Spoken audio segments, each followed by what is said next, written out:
I destroyed my 10-year marriage by cheating on him with 9 different men. And this is something I've never told anyone. I blamed him for it. And I told him it was his fault and that he wasn't doing enough in the marriage and that he pushed me to it. And it wasn't until he had already left me that I started to feel the guilt and feel the regret because he didn't do anything wrong. He was a great, great husband. And I destroyed everything because I'm selfish and I couldn't love myself enough. It's a very hard feeling to carry. She's sitting there dropping the 9 different men bomb like she's reciting a grocery list after a decade of gaslighting a guy who actually checked every box. She spent 10 years convinced he was the problem, making him feel like a failure while she was out there running a full-scale roster. She didn't just break the marriage, she conducted a decade-long psychological experiment on a great husband to see how much guilt he could carry for her sins. Now she's leaning into the "I couldn't love myself" defense. It's the ultimate get-out-of-jail-free card. She frames her lack of a moral compass as a mental health journey. The guilt only showed up when the target left the building and there was no one left to blame for her own choices. Why am I not surprised? Apparently, guys don't care what you do for a job, they care about how you make them feel. So I've been dating wrong for the last however many years, thinking that building my career, staying financially independent would attract the right kind of man, when in fact, I could have been a waitress as long as I make him feel like a king. She's sitting there looking like she just discovered fire because someone finally told her that men don't want to date a LinkedIn profile. She spent years climbing the ladder and stacking degrees, thinking a man was looking for a business partner with a high credit score rather than a woman who actually likes him. Poor, deluded females. Another day, another cancelled date. Not me, he cancelled it.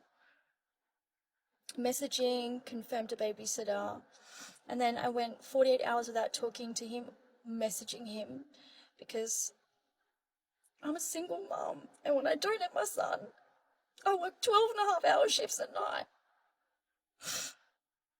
It's so hard to put yourself out there when people just think that dating is disposable to you. I'm really trying to be nice and soft and like good to people, respectful. But it's so hard. I'm sick of doing everything on my own. I'm capable of doing it, but I also want to find someone to share my life with. And I just don't have time.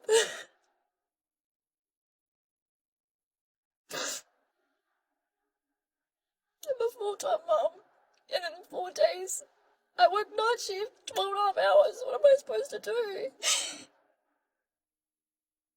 There's no one here to take care of me, and I have to do it all myself. We're not all shit. We're not all just trying to use people. Some of us are trying to find someone genuinely.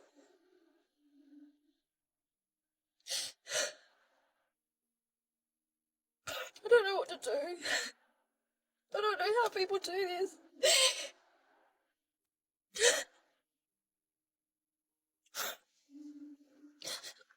She's sitting there filming herself crying because a guy finally realised he wasn't high enough on her priority list to actually get a text back. She's shocked that after 48 hours of radio silence, the guy decided his Friday night was better spent elsewhere. She calls it being a busy single mum, but to the rest of the world it's just being a ghost. She's trapped in this loop where she thinks her struggle is a currency. She's listing her 12-hour shifts and her babysitter drama like she's reading a resume for a job nobody applied for. She wants to be soft and nice, but she's offering a man a calendar that's already full and a life where he's basically an unpaid intern filling the gaps between her night shifts. The funniest part is the "what am I supposed to do?" She's genuinely confused that a man isn't lining up to be the secondary character in her exhausted life. She says she's sick of doing it all on her own, which is code for "I need a rescue mission, but I only have a 10-minute window on Tuesday."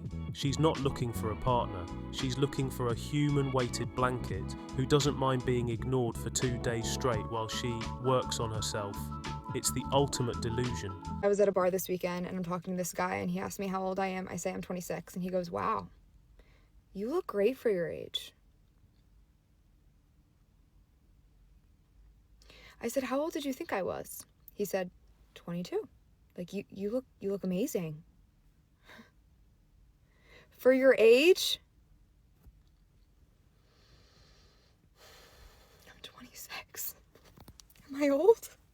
Like, is that an old number? So I came home and I told my brother that story and he said, "Well, yeah, you're turning 27 this year. So yeah, you're about to be 30. You are old." I said, "Oh my God, kill me." Oh my God. Oh my God. I felt such rage in Tesco there.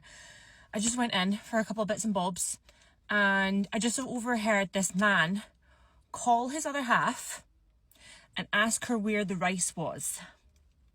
It was a specific kind of rice, but that aside, figure it out. It was your job to go and get the rice. It was your job to go to Tesco, and now you're making it her problem. It was your job, and you're making it her job. And I get it, supermarkets are hard. But use this, figure it out, or ask someone. Don't call your wife.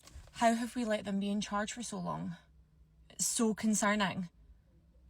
And this is just my reminder as a mother of sons not to do everything, not to take every piece of mental load from them. Let those boys engage their brains and figure shit out on their own. Look at the absolute state of this. She's standing in the middle of a Tesco, having a literal meltdown because a man had the audacity to call his wife about some rice. She's talking about rage and mental load over a 10-second phone call. She is the perfect case study for why couples therapy is a billion-dollar industry. She's got a guy out there actually doing the work. He's in the trenches, he's at the store, he's getting the job done, and all she can focus on is the fact that he dared to ask a question. She's turned a net positive gesture into a high-level grievance. It's a classic move. He's providing the labour, but because he didn't do it with the psychic precision of a mind reader, she frames it as an attack on her mental space. And this is why relationships collapse. Because some women just can't appreciate a man's effort. They want to focus on the negative aspects to that effort, and wonder why men resort to staying longer at work. Real men of genius. Real